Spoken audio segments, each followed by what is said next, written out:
Hi, it's Tim from Toy Tinker Tim. In this episode, I'm repairing and cleaning up a G.I. Joe Adventure Team Golden Idol.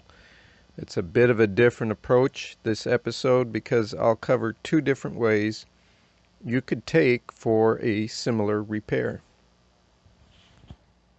Before we get into the repair, I want to take a look here at the history of this piece in the Adventure Team line. The Idol, the Cobra, and the Jewels were hugely popular. It was boxed with the helicopter to create a set, and they also covered this in a Peter Pan book and album for a read-along set. And these elements, along with the great box art, really propelled this, given, there was no additional cartoons or comic books running at that time. The Cobra is in really good condition. There's no broken wires that sometimes happen with these in its body. About the only issue I spot are some bluish looking green marks on the body, and they don't rub off easily, and there's no raised feeling to that. So other than that, it just seems like some usual dirt and grime from years of storage and probably play. The gems here that came with this, part of this lot here, was a nice bonus. There's no bad damage to them. Again, just some scuffing and dirt from over the years. The idol itself has a bit of a problem though, and that wasn't mentioned in the auction. Sometimes the lower halves here on these have separated or been broken off from the front half. There are some melt marks in various areas, some discoloration from original glue that was used in assembly when they manufactured these as well. It's kind of a common problem. But the main problem here is why the top half won't stay attached. And that's because the clip or prong has been broken off. It's missing.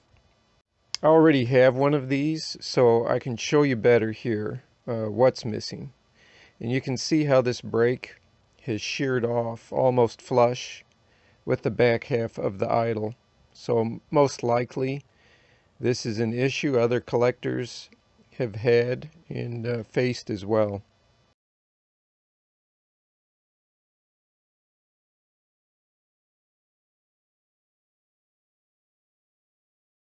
So my goal with this episode is to recreate this missing tab so it blends in with the original, functions as close to the original, and also it's not something that's visually distracting when you look at it.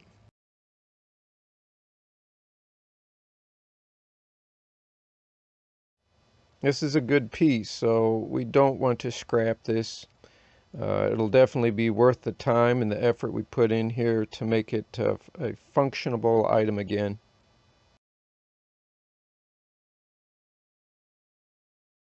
Because I have one of these to work off from that isn't broken, I'll show one method where a push mold can be created to replace or replicate our missing piece.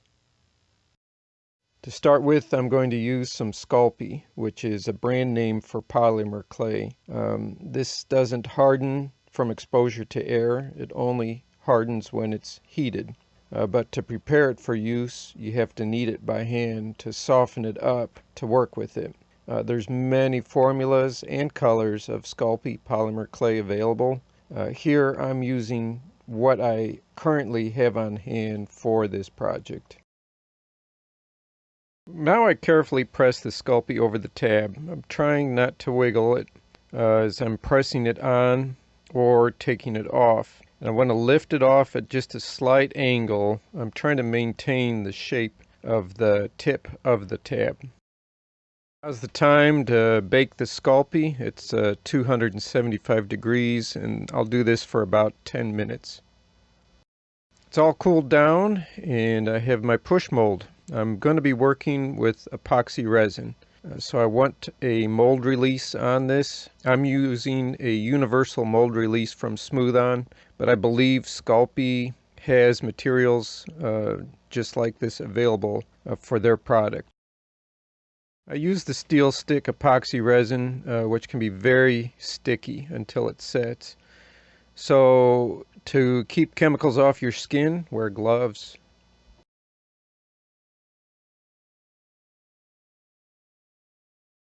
Epoxy resin comes in a stick type form. It's a two-part mix, and that becomes activated when you begin to knead them together.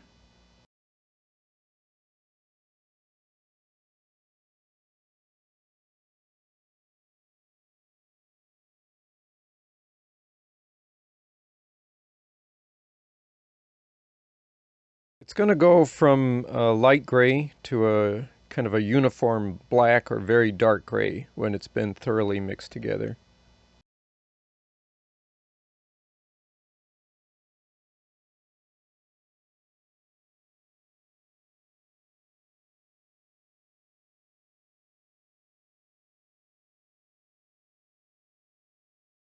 Once it seems to be fully worked together, I'm going to simply press it into the mold I made from the Sculpey. And there's the push mold. The epoxy resin, it sits in about 5 minutes and can be worked on after an hour.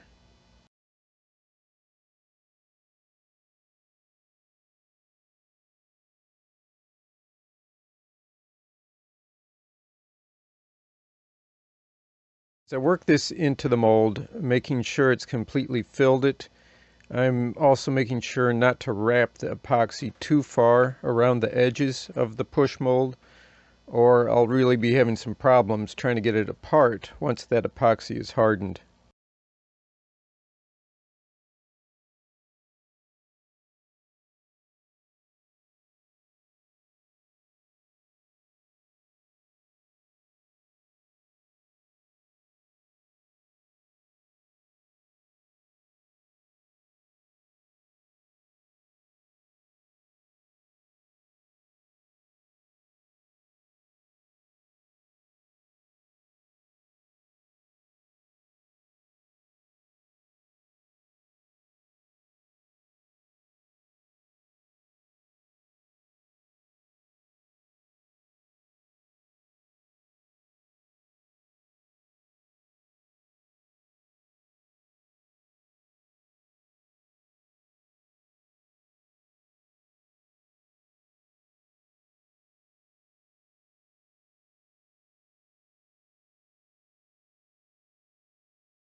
So now for this project's push mold, the work begins to trim the shape down. If you use this technique for a larger element, it might be a shorter job.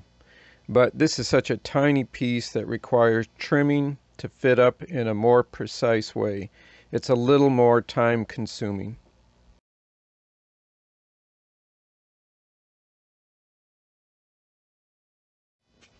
After snipping away the larger sections here towards this main piece, I'll begin to sand down the sides with some fairly aggressive grit sandpaper. I'm using a 125 grit. And then as I begin to get closer to this tab piece, I'm going to start using the needle file set to get a bit more detailed work started. I wanted to show this technique to at least make people aware of ways you can go about making a repair and the materials used. You can see with this approach on this project, it's a lot of time taking this approach here. A larger piece probably would be a lot quicker, but after the trimming of this, I would still need to apply this to the idle backing here with a two-part epoxy adhesive. And although I won't be gluing this on for the repair in this video, I'll show you that epoxy later on here.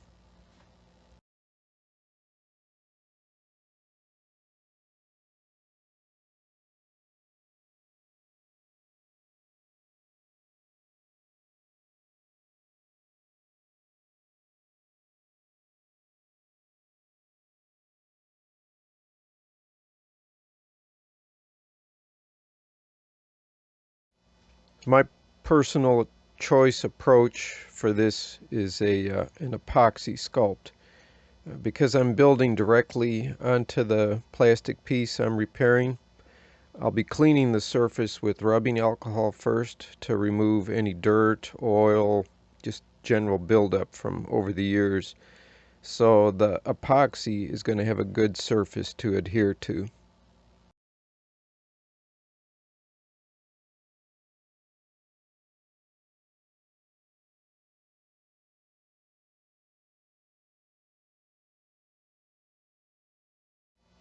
Now I'm going to be using the same steel stick epoxy that I used for the push mold here. So I'm just beginning to mix that together, kneading it. It's the same process.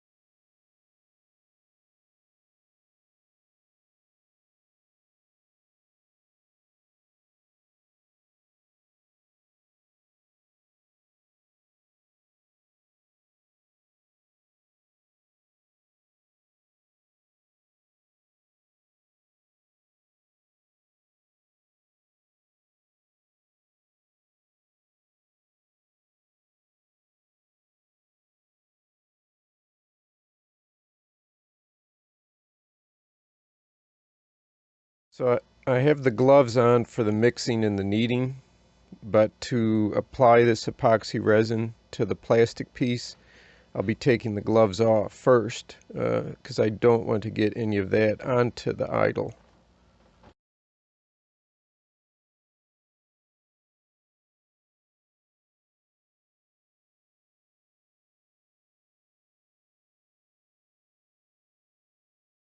Now at this stage, it's a matter of just pressing it on and into place and giving it a roughed in form before it sets up.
I've given this a full 24 hours to set up before I start to work on shaping it. I'll start straight off with the needle files.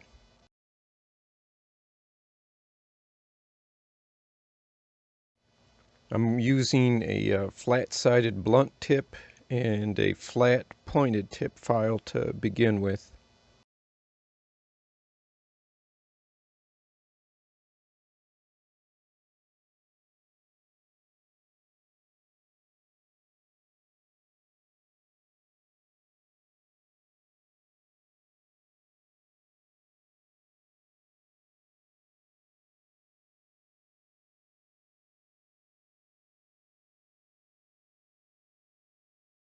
I'm filing it even with the sides of the broken tab base on the idle, and then I'm using the compass here along the way to check on my width and the length of the tab with the original unbroken one.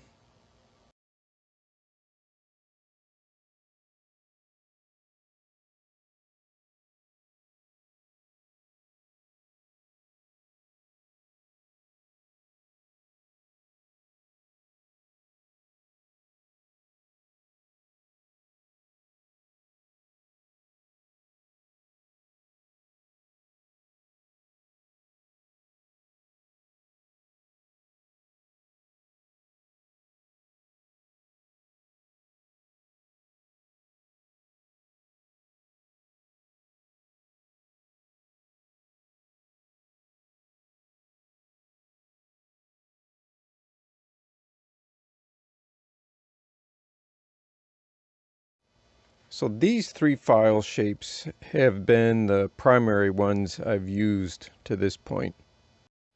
The flat blunt file has really been the workhorse in shaping this tab project. It's nice because even on that narrow edge, there is a filing surface to get into the detail. So if this tab breaks loose during the sanding and shaping process, great adhesive to reattach it is this 5-minute 2-part epoxy by DevCon. So you can see here when comparing the repainted tab to an original, it's going fairly well in the shaping.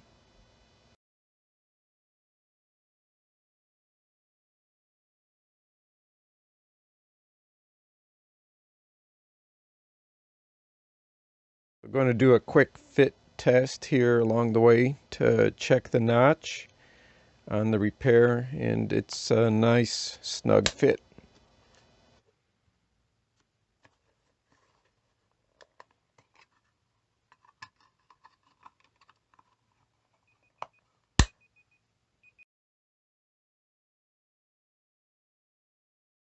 The shaping has gotten to the point where I feel like it's a good match on the appearance and the fit. So it's time to move on to painting.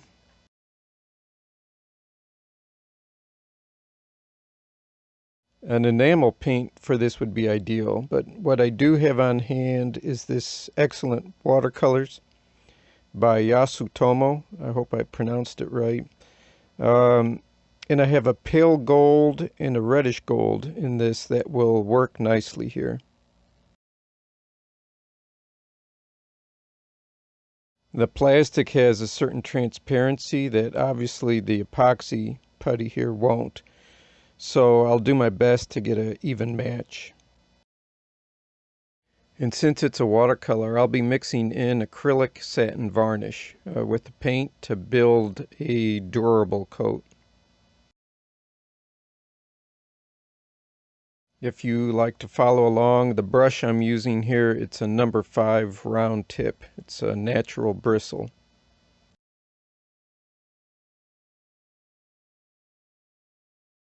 So the epoxy putty is a nice gray color, like a primer base, and the putty material itself has a nice grab for the paint.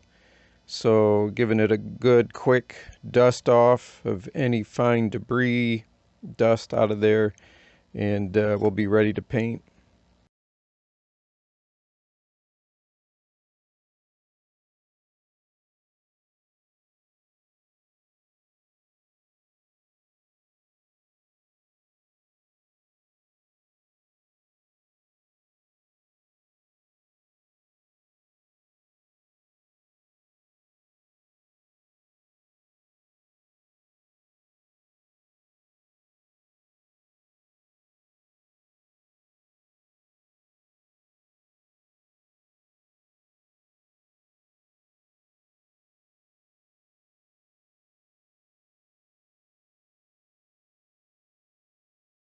Now a few drops of the satin varnish, and making sure not to just work it into the paint in the palette, but also getting that worked into the bristles here of the loaded brush.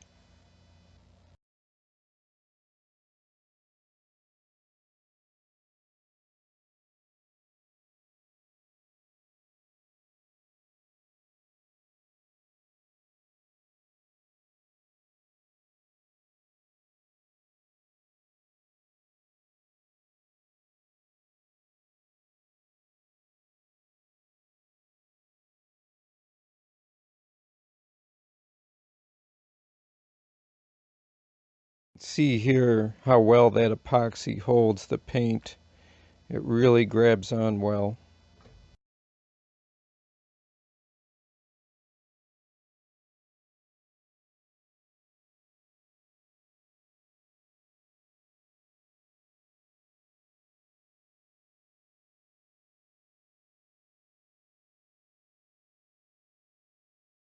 So just rinsing the brush out good here. I'm going to clean up some of the overpaint on the plastic before it dries.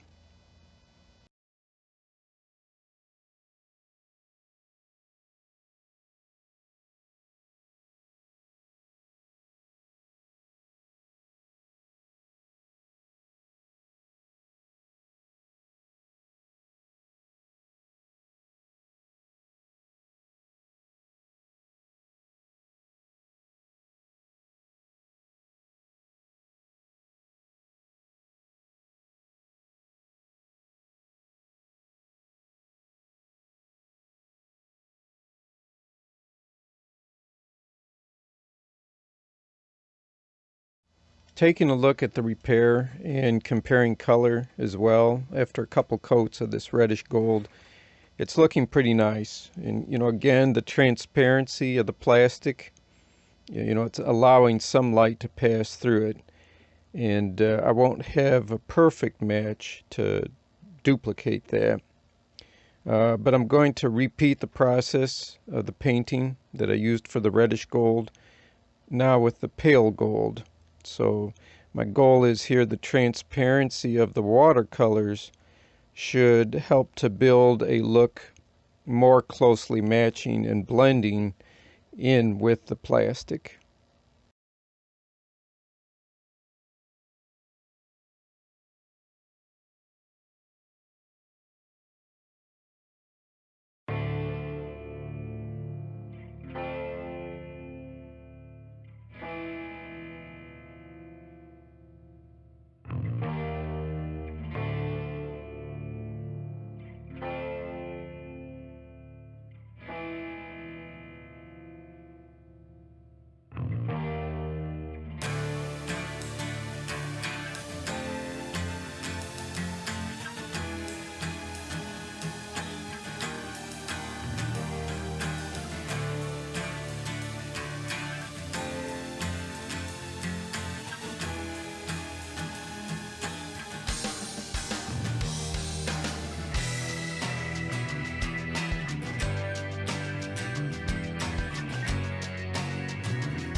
So after the paint dries, I'm going to paint on a couple of coats of the satin varnish, just to help give some additional paint protection.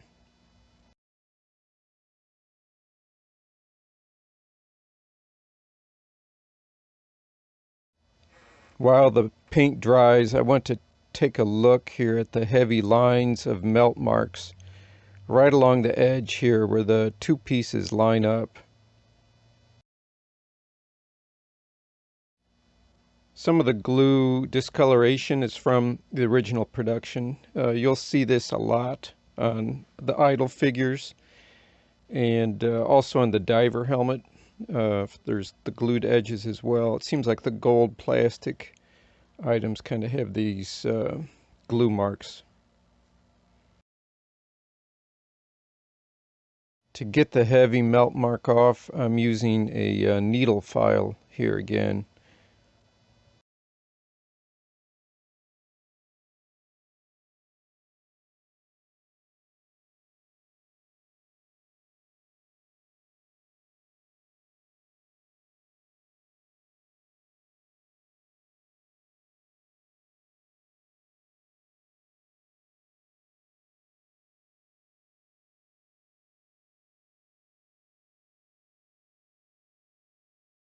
So after the filing, I'm going to switch over to using a wet sand with the 1500 grit and then the 3000 grit sandpaper.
I think that's worked the heavy melt mark line off.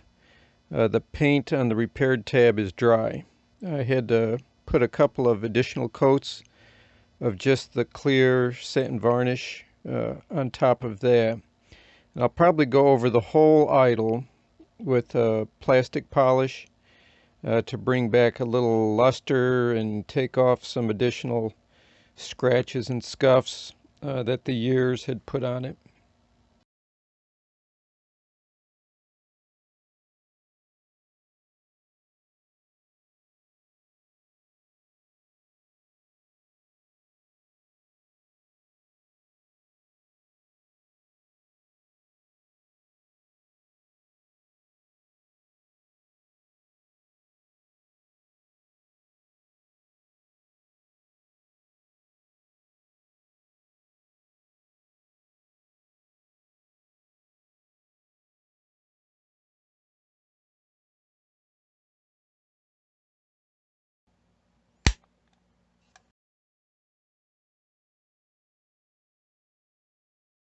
So now I've got that color mark. It's a scuff, something here that's on the snake that I want to get off.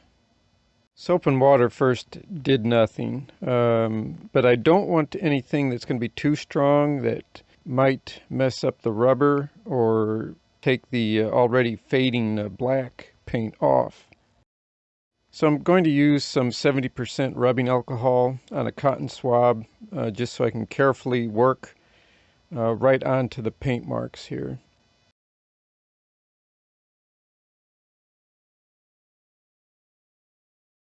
Very lucky for me here. Whatever it was, it came right up with the alcohol. The rubbing alcohol doesn't visually appear to remove or lighten the black painted stripes on this Cobra as well.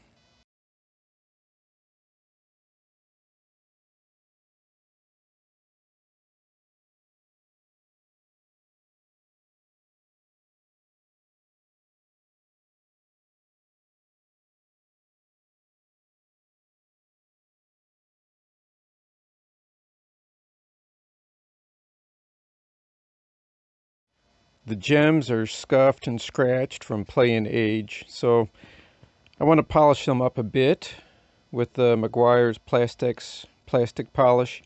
This is also what I used on the Golden Idol earlier. My goal isn't to get these perfectly polished.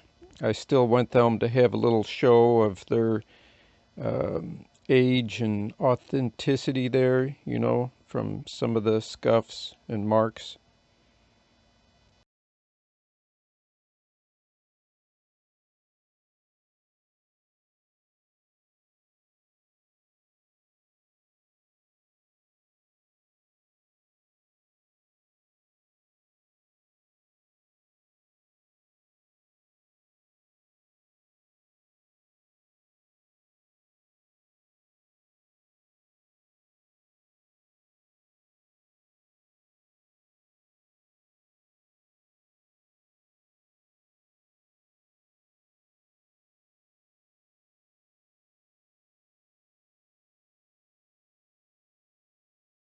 So that's pretty much it here on this G.I. Joe Adventure Team Golden Idol. Here we got the missing broken tab duplicated.